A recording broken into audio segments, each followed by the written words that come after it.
So I'm with Dave Johnson at the world famous Sardi's restaurant on 44th Street near Broadway. I first heard Dave Johnson live when I moved to California in 1979. You're calling the race at Santa Anita, but of course you were here in New York, longtime voice of ABC, many other things.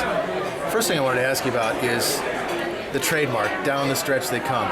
Did you start that at Fairmount Park? No, well, I started using that phrase at Fairmount Park. However, it was only under that old sound system at Santa Anita, which was installed in 1935, that I started to put the rumble under it when I underlined it. And then back then, Vigors was going for the Santa Anita handicap, and then people started to say it back to me. That's how it happened. Vigors, you called Secretariat's Belmont here at the track, not on TV. That was Chick Anderson.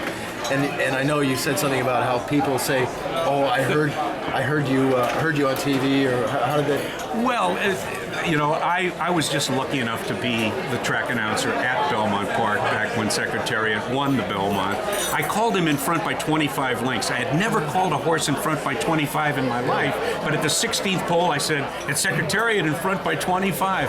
And the stands actually rumbled, Ray. I mean, I could actually feel the stands shaking.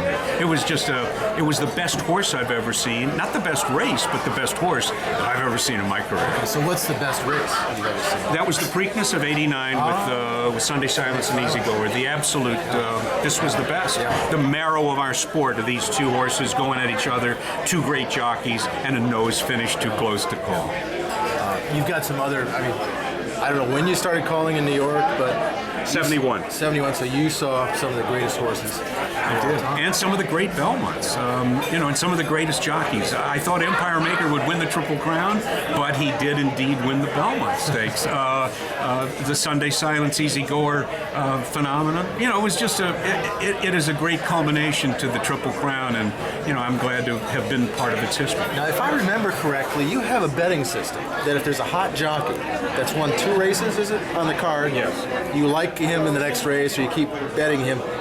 What if somebody besides Mario Gutierrez has won 2 races on this Saturday for the Belmont, going into the Belmont Stakes? Ray, you have to be consistent. So that's one of my So tenets. if Kent DeSormo has 2 wins early in the card and Guiana Star Dweej is in the Belmont, I'm afraid you're betting Guiana Star I'd Dweej. have to bet it. It wouldn't be a very big bet, but I would be on the horse, yes. I like a jockey who's at the top of his game physically, mentally, and so much it pays off. It is a good percentage play. There's a little bit of an edge there.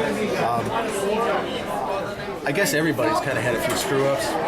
You ever call a race where you just said, "Oh my God, what happened here"? Well, in a big race. Not well, yeah, in a couple big races. I mean, never ones that they'd I think write about in the paper. But I will tell you the most fun is that how about when I was at Cahokia Downs and it was a 1 3/8 race, and they broke out of the chute in the backstretch and they came by the stands and I thought it was the finish and I called it as if it was the finish. So now they make the jockeys. They give the jockeys marbles to spit out every time they on a bull not ring. at Cahokia Downs. Not at Cahokia Downs. I said Fairmount Park. Cahokia was where you got started. That's in Collinsville. Worked both of those. Fairmount Park was in Collinsville was Fairmount Park. East St. Louis, Cahokia Downs. Great training ground. And Fairmont is still in business. It is. Have you been back? I have. It's fun. It's a mile track. It's. Do they let you sit in and call a race now? Oh, I wouldn't want to do that. I trained the guy who's up there now, John Scully, so I wouldn't want to take his thunder. So we're at Sardi's. Why Sardi's? I understand you have a little bit of showbiz involved. Well, first of all, Vincent Sardi was a really... No, thanks. Thank you very much. Vincent Sardi was a really good friend of mine who also loved horses, and he was very instrumental in getting the horses for the police department in the city of New York. And we became friends when I first came to New York, and he and I were very good friends, and he actually has my caricature on the wall here, so it's one of my favorite places. And I have invested in a couple Broadway shows, 2 of them, and both of them made money. That's good. Well, Dave, you are ageless. You told me your age a few minutes ago. I'm not going to repeat it, but I don't believe it. I'm fine. I'm 71. You look great, and do you miss the stage on big races? Not at all. I don't miss calling it.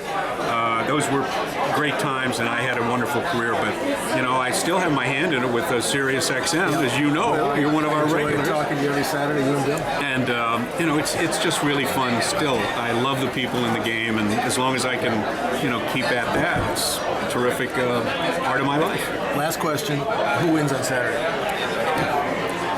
Not the favorite. I just feel it's too difficult.